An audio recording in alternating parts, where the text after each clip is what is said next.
ولأهل بيته الطيبين الطاهرين المعصومين الذين أذهب الله عنهم الرجس وطهرهم تطهيرا.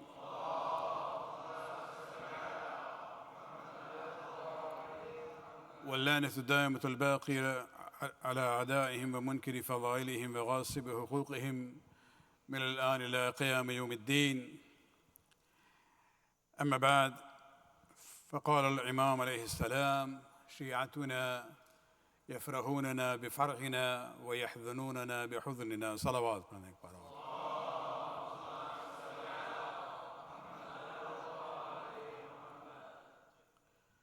May Allah subhanahu wa ta'ala make this celebration of Eid al-Zahra salawatullah alayha a blessing for you all. I began with the hadith from our Imams where they describe the Shias, that our Shias are those who are happy with our happiness and they are sad with our sadness. We had the Azhar for 2 months. That was one expression of our love for Ahlul Bayt. And this celebration of Eid al-Zahra is another expression of our love to the Ahlul Bayt. This is actually celebration of the day when the family of Ali and Fatima, after 5 years, allowed themselves, to feel happy. After 5 years after the events of Karbala, and this is when the criminals who brought about the massacre of Karbala were brought to justice and faced the revenge at the hands of Mukhtar and his forces. We have talked about Mukhtar bin Ubaidullah Saqafi in the past. And even if you study the Rijal books of our ulama, especially Sayyid al-Khuy rahmatullah alayh, you will see that Mukhtar is not a problem from the Shi'i perspective.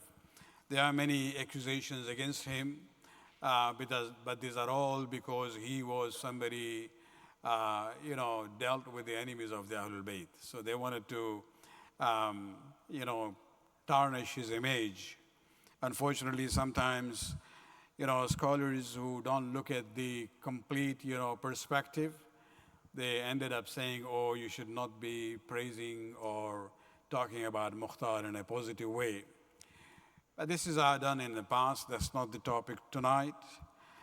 We have to realize that the Shia mazhab is, the Shia Islam is based on 2 important elements. One is hub and the other is bughz. Love and hate. These are human, sentiments. Allah subhanahu wa ta'ala doesn't say, you suppress them totally. It all depends whether you love somebody for right reasons or not, or do you hate somebody for right reasons or not. If you hate somebody because of their color or height or nationality or language, you are wrong. Islam will condemn you. But if you hate somebody because of their behavior and their, animosity towards Allah, Rasul, and Imam, then that would be the right basis for it. And this is where we have to realize this is also known as tawalla and tabarra, or sometimes it is worded as tawalli and tabarri. One of the ways by which the Shias historically from day one till now have expressed this concept of tawalla and tabarra, and their devotion to the Ahlul Bayt is through poetry. We do in speech, we do it in writing. In speech, it could be prose, or it could just be simple, speech, or poetry. And poetry becomes very powerful in different kinds of gatherings. When we talk about qasida as a poetry in the praise of the Prophet and his family, or marthiya and nawha, this is basically eulogy for the sad events related to the Prophet and his family. But tonight I would like to talk about a famous poet of the 4th century of Iraq, who was a contemporary of Sayyid Murtaza and Sayyid Razi. His qasida was so famous that even now, I'm told, I haven't yet seen it myself, I didn't know much about it until I studied about it recently. Next time I go out, you're going to find out. They say even his poetry in the praise of Amir al-Mu'mineen is even now they're written on the gate of the shrine of Amir al-Mu'mineen. But to understand, the poetry and especially, how the Prophet and the Ahlul Bayt looked at these kinds of poetry, I'd like to give you a historical background of his own life, in a sense, the environment in which he lived. I mentioned that he was contemporary of two great scholars of Shia Islam, Sayyid Murtaza and Sayyid Razi. Sayyid Murtaza and Sayyid Razi, they lived in the 4th century of the Hijri calendar, and they are both brothers. Sayyid Murtaza and Sayyid Razi. Sayyid Murtaza is the older one. Sayyid Razi was a younger one. They come from a very prominent Sadat family in Baghdad those days. Their father was known as Naqib al-Ashraf. Those days, the number of Sadat were limited. They were known in each city. And so they will appoint somebody as their head. And that would be known as Naqib al-Ashraf, the head of the chief of the Sadat. And the father of Sayyid Murtaza and Sayyid Razi was the Naqib al-Ashraf those days. And they are very much closely linked to, they are from the line of Imam Musa al-Kazim alayhi salatu wasalam.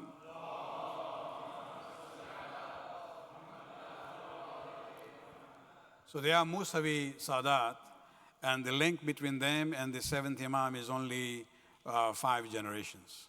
So it's not that far. Their importance can be seen by the dream that their teacher, Sheikh Mufid, saw.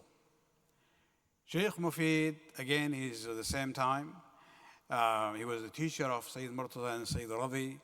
And Sheikh Mufid is a very prominent Shi'i scholar, all-rounded, as a jurist, as a historian, as a theologian, as an expert of hadith.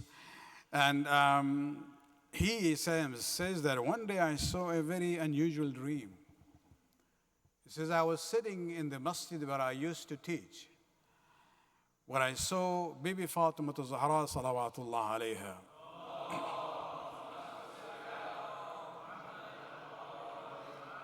Coming towards me with 2 small boys. And she says, "O Sheikh, these are my 2 sons. Allimuhum al-fiqh. And I would like you to teach them, fiqh and jurisprudence." Sheikh Mufid, was really, in a way, disturbed. What kind of dream is this? You're talking about, Bibi Fatima coming with Hassan and Hussein and asking him to teach them. This dream of his basically became a reality in a different way. In the morning, he says, I was in the masjid where I used to do the teaching, and I saw Fatima bint al-Nasir, the mother of Sayyid Murtaza and Sayyid Razi, a very noble and respected member of the society at that time, entering the mosque, surrounded by her maids, with 2 small children. And she comes to Sayyid Razi as Sheikh Mufid, and she says, "Ayyuha Sheikh hadan waladain." "O Sheikh, these are my 2 sons, and I have brought them to you لتعلمهم الفقه, so that you may teach them fiqh." And this is where Mufid cried. Basically, Bibi Fatima comes in the dream, and that is realized in a different form. And so it means that even this family was very blessed. And he narrated this dream to the mother and very gladly accepted Sayyid Murtaza and Sayyid Razi as his students. And, he had a great impact on them. However, not every child has the same interest or focus. Both became great scholars of the Shia Islam. Sayyid Razi was more inclined towards literature and language. And so you will see, he was also a poet in his own right. And you will see even the books which were survived. Unfortunately, he even wrote a tafsir where we have only one volume of it. All others before were volume 5. But the other volumes have not survived. In his tafsir, he also has a book, Al-Majazat al-Nabawiyya. And even in those tafsir and hadith book that he has, you will see his focus is on the literary side. Especially Majazat al-Nabawiyya, he's focusing on those ahadith of Rasulullah which has symbolic meanings, not the literal, translations of them. And that's where you will see his selection of the sayings and khutbahs of Amir al-Mu'mineen, which became globally famous, known as Nahj al-Balagha. This is the product of Sayyid Razi. He compiled them. And even there you will see he was not looking at the khutbahs of Ali or the sayings of Ali or even the letters of Ali from the Hadithi point of view. And therefore you will see very rarely does he give you the hadith, the sanad of the khutbahs or the sayings of Ali. And even there he does not always give the complete sermon. You might see and read, 10 pages of one sermon, but what will be very outstanding from those 10 pages, maybe 2 pages, from the literary point of view, he will only select that much. Because his purpose was not to collect ahadith, it was more to demonstrate the eloquence and clarity in the words and the speech of Amir al-Mu'mineen Ali bin Abi Talib alayhi salatu wassalam.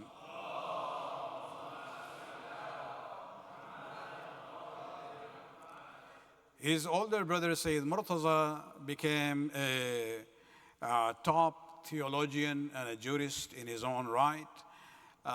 His books, even now, especially on the issue of Al-Shafi fil Imama, is a classical textbook on the issues of Imamat and the challenges and questions that he responded to those days. And Sayyid Murtaza was the teacher of Sheikh Tusi. Sheikh Tusi is the scholar who founded the Hawza in Najaf more than 1,000 years ago. And so we are talking about the time when now the political environment of the days of Sheikh Mufid and Sayyid Murtaza and Sayyid Razi was very favorable for the Shias. Although it was still the Abbasid Khilafat, but the Khulafa had become very weak. They were losing power. The ministers would be the men, the seat of power would be with them. So, the prime minister, let's say, would be the main power. The Khalifa was more or less like a puppet during the later days. And fortunately for that 1 century, the ministers, the power came in the hand of Al-Buya. In English writing, they say Buwayhids. Al-Buya were the Shia family. And they became the power at that time under the Abbasid Khalifa. And because of their power, they were able to bring about an environment in Baghdad where the Shia ulama were able to flourish and do their academic work without intimidation and fear from the government. This is the time where you will see even the interaction and the discussions between Shia and Sunni ulama became more prevalent in a more friendly environment. And this is where Sheikh Mufid was there, Sayyid Murtaza, Sayyid Razi. Unfortunately, since I come to that, let me go one more step there. Another family came in. The government of Al-Buya were overthrown, and Seljuqi government came in, and they were not only a Sunni family, but they were anti-Shia.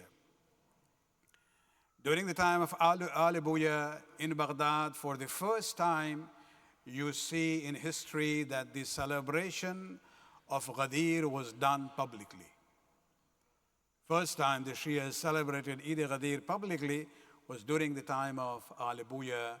But unfortunately, when they were overthrown and Seljuqi power family came in, they were not only not friendly towards Shia, but they were more, antagonistic towards Shia.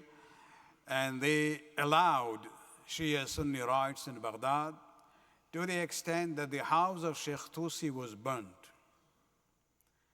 And he lost his library.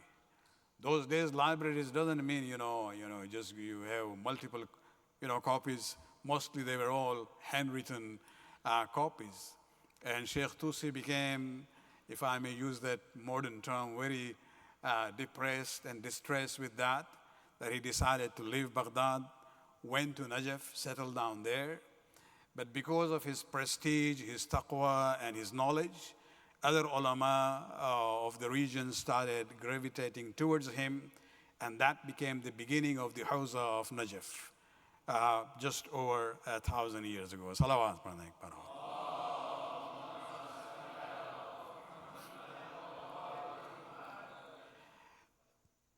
The reason I mentioned this background of Sayyid Murtaza and Sayyid Ravi was just to give, to understand their status in the Shia history. And then I'll come to the poet who was contemporary at that time, Al-Hussein ibn al-Hajjaj al-Baghdadi. Ibn al-Hajjaj, he was a very famous poet of that time. And as I said, one of his qasida is there even on the gate of the Haram of Amir al-Mu'minin even now. And there is a very interesting story about that qasida, which shows the combination of tawalla and tabarra in poetry, and how both elements of poetry are important in the eyes of Ahlul Bayt. First, let me go through the qasida itself briefly. I didn't even see when I started, but anyway, it's Friday night, so.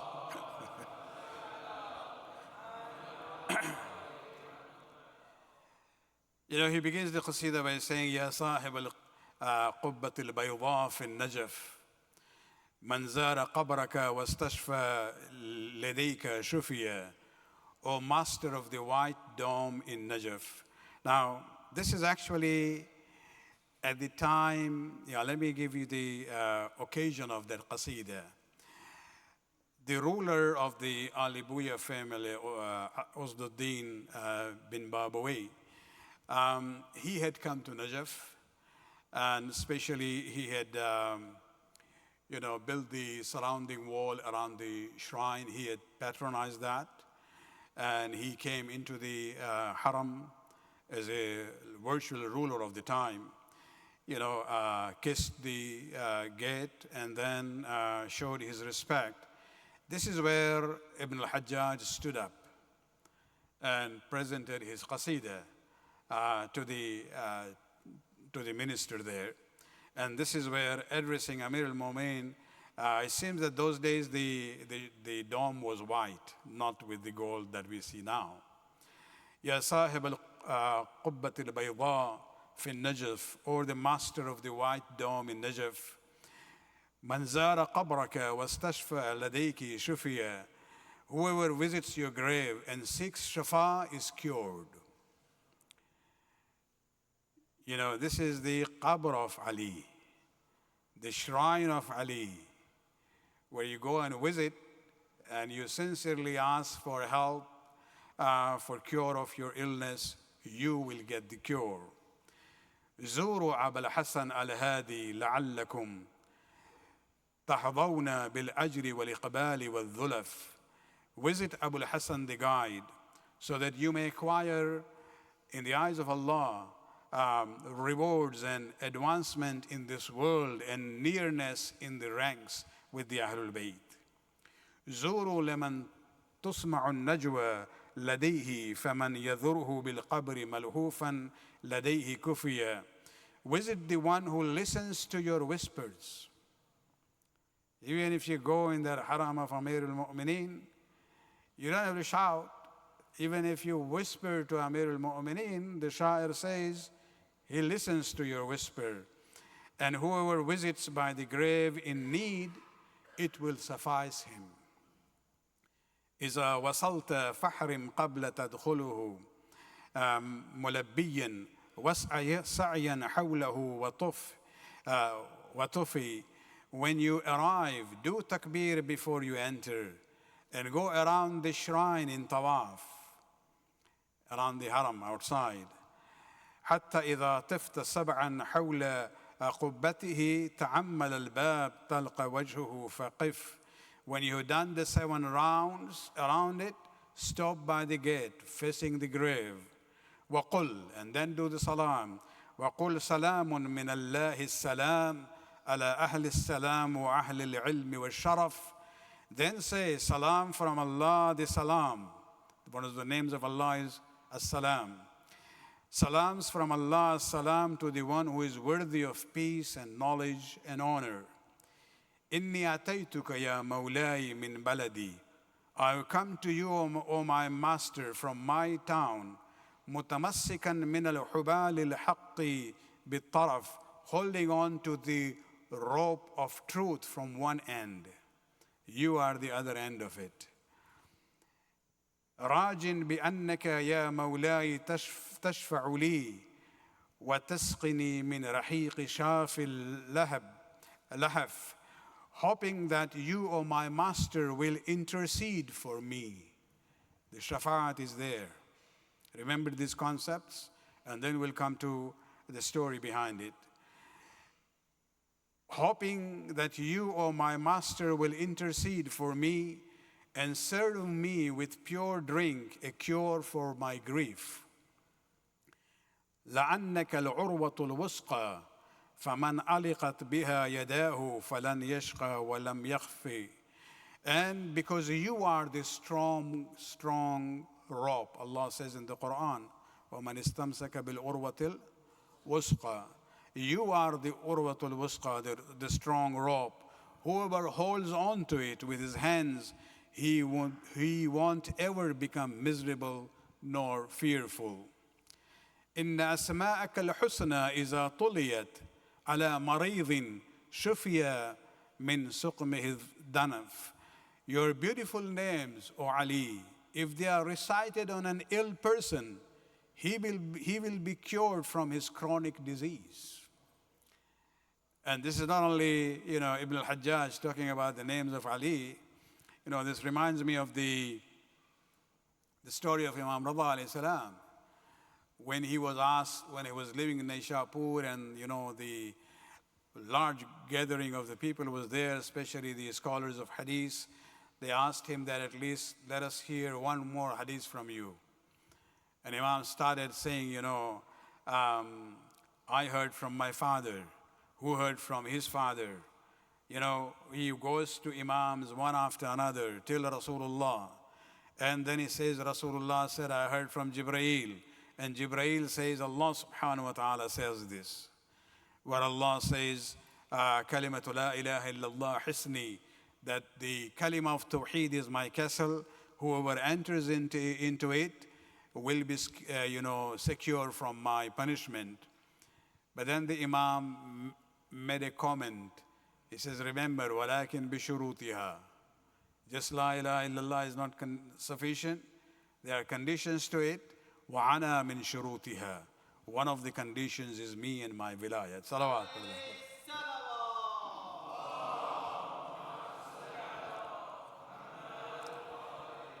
I think it was Imam Ahmad bin Hanbal. This is just going by my memory here. Who talks about that narration of Imam Rida alayhi salam. He says, I'm not even concerned about the hadith, he says. Just the names that Imam has mentioned in between himself and Rasulullah. He says, these are the names so holy that if it is recited on the head of a person who is lunatic, he will be cured of his lunacy. If he's a majnoon, if you sincerely recite those names of the holy imams, it will be a cure for that person. So we see the same thing here. Ibn al-Hajjaj in his Qasida says, إن أسماؤك الحسنى إذا تليت على مريض شفي من سقمه الدنف. That your beautiful names, if recited on an ill person, he will be cured from his chronic disease. Why? لأن شأنك شأن غير منتقص وإن نورك نور غير منكسف. You know, there is no deficiency in you. Your honor is never diminishing, and your light is the light which does not eclipse. Nothing can cover that light and your nur. وإنك الآية الكبرى التي ظهرت للعارفين بأنواع من الطرف. You are indeed the great sign of Allah subhanahu wa ta'ala that emerge for those who know, and it emerged from different angles. Then he says to Ali, هذه ملائكة الرحمن دائمة يهبطنا نحوك بالألطاف والتحف.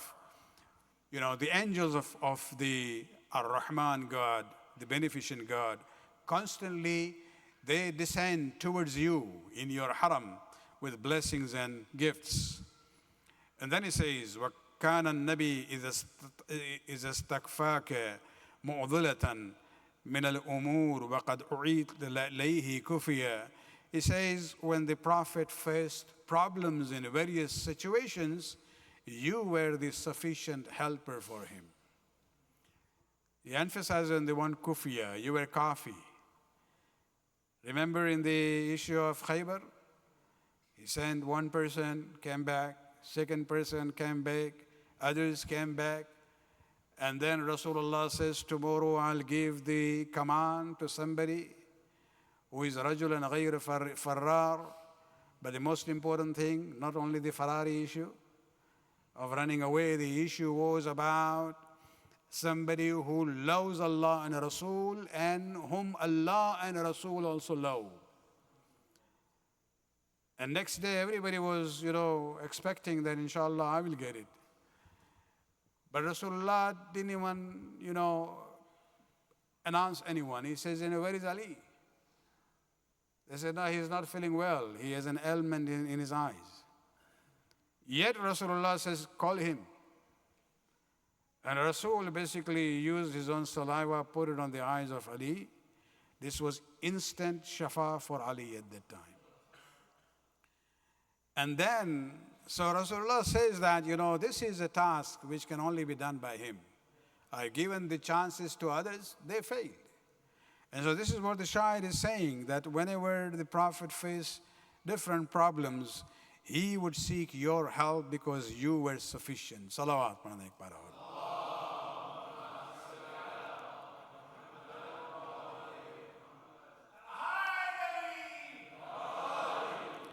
Then he goes on to mention وقصة الطائر المشوي عن عنس تخبر بما نصه المختار من شرف. The story of the roasted bird which Anas, the servant of Rasulullah, has described about it, shows the words of honor from Rasulullah about you. And then he comes to a point where he says, when it comes to your enemies, لو شئت مسخهم في دورهم مسخوا. If you had wished to destroy them in their homes, not even going to them, they would have been destroyed. أو شئت قلت لهم يا أرضي إن خسفي. Or if you wanted, you could have told the earth that, O earth, swallow them, and they would have been swallowed. Why? وَالْمَوْتُ طَوْعُكَ وَالْأَرْوَاحُ تَمْلُكُهَا. Because death is at your command. Souls are in your control. And when you judge, وَقَدْ حَكَمْتَ فَلَمْ تَظْلِمْ وَلَمْ تَحِفْ. When you judge, you are never unjust or unfair. Salawat.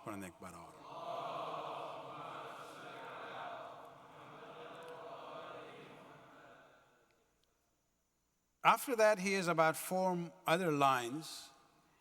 He started saying it, reciting it. But remember, the dignitaries are there, the prime minister, if I may use that term, is there. Sayyid Murtada was there also. And Sayyid Murtada was kind of more, cautious on these issues. So when he started reciting the other remaining part of the poetry, which is Tabarra, Sayyid Riza, as Sayyid Murtada indicated to Ibn al-Hajjaj, don't say it. So he stopped out of respect for Sayyid Murtaza. And the ceremony, whatever the gathering was, it went to its end. But then something happens. At night, Ibn al-Hajjaj saw a dream where Amir al-Mu'mineen comes to him. And this is a story in Riyadh al-Ulama, and I'm actually quoting it from Al-Ghadir of Allama Amini. These are all reliable, credible scholars of our time. So Ibn al-Hajjaj, the poet, he saw a dream that night where Amir al-Mu'mineen says to him, don't feel sad about what happened to you. Because he was in a way disheartened that Sayyid Murtaza has told him, that's it, stop here. So in the dream, Amir al-Mu'mineen says, La yankasir khatirak. Don't be sad about it. We are sending Murtada Alamul Huda. That is the title of Sayyid Murtada. The Imam says to this poet in the dream, we are sending Sayyid Murtada to come to you to apologize. And when he comes to you, you don't go to the door. Let him come inside to your room. On the other hand, Sayyid Murtada sees a dream that he is there in a very special space. Rasulullah and the Imams are there, and there are many, many people gathered around. He goes there, says salam. The response to his salam was there, but he realized that their attitude towards him was kind of, cold. So he became concerned. What happened? And so remember, when he was a child, he has, Sheikh Mufid has a dream. Bibi Fatima is bringing Hassan and Hussein, and this is where Sayyid Murtada and Sayyid Razi's mother brings them there. So of course, he had, very high respect in the eyes of the Imams also. But in that dream, he becomes very disturbed. And he says to them, Ya mawaliya, ana abdukum wa waladukum wa mawalikum. Oh my masters, what happened? I'm your servant. I'm your son. I love you. فبما استحققت هذا منكم. Why is this cold attitude towards me? And they say to him, بما كسرت خاطر شاعرنا أبي عبد الله بن الحجاج. Because you, made our sha'ir, Ibn al-Hajjaj said, فعليك أن تمضي إليه. You should go to him. وتدخل عليه. Go inside his house. وتعتذر إليه. Ask for forgiveness and take him to the prime minister and tell him the honor that we have given to this poet, so that the prime minister also would know about it, and ask him to recite the entire qasida in presence of the prime minister. Salawat.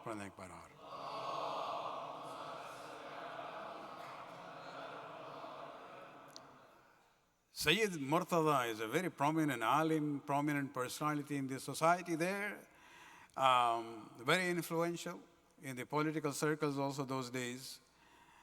Got up in the middle of the night, doesn't even wait for next day. He goes to the door of Ibn al-Hajjaj, knocks on it. Somebody came. He says, call him. I want to talk to him. Ibn al-Hajjaj from inside the house says to him, سيدي الذي بعثك إلي أمرني أن لا أخرج إليك.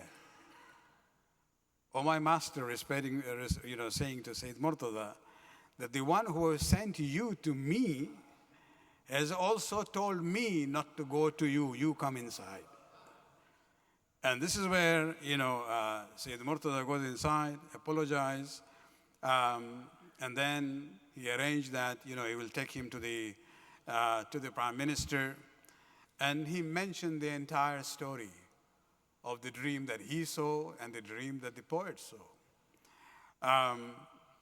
And the minister basically honored him, gave him gifts, increased his monthly the royalties that they get. And he asked him that I would like to hear the entire qasida.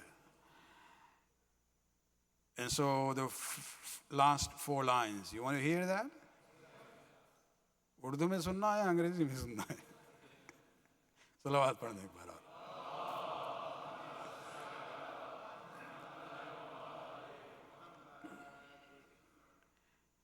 So Ibn al-Hajjaj now continues his qasida there. After praising Amir al-Mu'mineen, he says, لا قدس الله قوما قال قائلهم بخ بخ لك من فضل ومن شرف. You know now. He says, Ibn al-Hajjaj says in this line, may Allah not sanctify the people whose spokesman said, Bakhin, bakhin to you. Congratulations to you for the privilege and the honor. وَبَايَعُوكُ بِخَمٍّ ثُمَّ أَكَّدَهَا مُحَمَّدٌ بِمَقَالٍ مِنْهُ غَيْرِ خَفِي. And then they did the bay'at to you in Khum, Ghadir Khum. This whole Bakhin Bakhin is the story of Ghadir Khum, where Umar had gone and said Bakhin Bakhin to Amir al-Mu'mineen. And so he says here that they did bay'at to you in Khum, and then Muhammad confirmed it regarding him clearly. Means the statement that Rasulullah mentioned in Ghadir was, Man kuntu mawlaha fahada aliyun mawlahu. Salawat pradhne ke बाद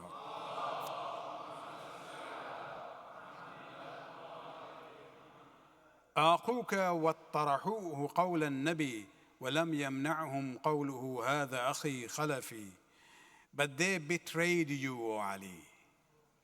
They said bakhin bakhin there, but when the time came, they betrayed you, O Ali, and discarded the Prophet's statement, and the Prophet's words didn't prevent them, where he had said, this is my brother, this is my successor.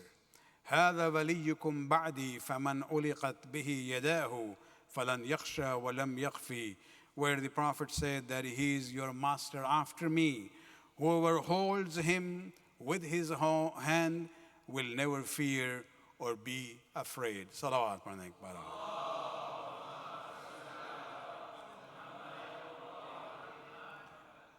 And so in this story, we see especially the dream that Ibn al-Hajjaj saw and Sayyid Murtada saw, shows that, of course, we have to maintain our own decency in how we say things. But talking about the realities is not against the teachings of the Ahlul Bayt. बात यहाँ तक पहुँची है तो बस मुख्तसरन उर्दू में एक किस्सा है, फर्जी किस्सा है, रियल नहीं है, हमसे मुझ पर रेफरेंस कहाँ है, इट्स नोवेयर. शैतान एक बार जो है दुनिया में आया, मदीना की सैर कर रहा था, किसी साहब से मुलाकात हुई, वो इंसान और शैतान में बातचीत हो रही है. तो उस इंसान ने कहा कि शैतान तुमने बड़ी बेवकूफ़ी की, अल्लाह मियाँ ने कहा था आदम को सजदा करो, कर लेते, उसके बाद तुम्हें जो करना था करते, खामखा सजदा न करके जो है तुम जो है मातूब हो गए, मलऊन हो गए. तो تو شیطان نے کہا کہ تمہاری اے انسان تمہاری ایڈوائس تو بہت اچھی ہے، کیونکہ اس نے کہا تھا کہ دیکھو بخن بخن کر دیتے وہاں، بعد میں جو کرنا ہے کرتے. تو شیطان نے کہا دیکھو یہ فرق ہے تم میں اور ہم میں، تم منافق ہو، ہم منافقت نہیں پسند کرتے ہیں. تو یہ ایک حقیقت ہے، اور اسی بنیاد پر جو ہے امیر المومنین کو رسول اسلام نے کہا ہے کہ اے علی لا يحبك الا مؤمن ولا يبغضك الا منافق، کہ اے علی آپ سے محبت کوئی نہیں کرتا ہے مگر یہ کہ مومن ہو، اور آپ سے بغض کوئی نہیں رکھتا ہے مگر یہ کہ وہ منافق ہو. اس زمانے میں انصار اپنے بچے جو بڑے ہو جاتے تھے ذرا میچور مینٹلی، اگر ان کو دیکھنا ہوتا تھا کہ اس کی ایمان کی کیفیت کیا ہے تو وہ علی کے بارے میں پوچھتے تھے اس کے بارے میں تمہارا کیا خیال ہے. اس لیے ایمان اور نفاق جو ہے یہ دل کی باتیں ہیں، اسلام اور کفر زبانی کی باتیں ہیں. جو بھی کلمہ پڑھے گا وہ مسلم ہے، جو انکار کرے گا وہ کافر ہے. لیکن مومن اور منافق، ایمان اور نفاق کا تعلق دل سے ہے، اور اس کا تنہا سٹینڈرڈ یا میجر جو ہے وہ حب علی ہے. کہ اگر وہ حب ہے تو یہ دلیل ہے ایمان کی، اور اگر بغض ہے تو یہ دلیل ہے نفاق کی. خداوند عالم کی بارگاہ سے دعا ہے کہ خداوند اس قبول فرما، ہمارے گناہوں کو بخش دے، ہماری توفیقات میں اضافہ فرما. خداوند ہم لوگوں کو ہمیشہ اس راستے پر رکھ جو محمد آل محمد کا راستہ ہے، اور ہماری بعد والی نسل کو ان تمام انحرافات اور ڈیویشن سے محفوظ رکھ.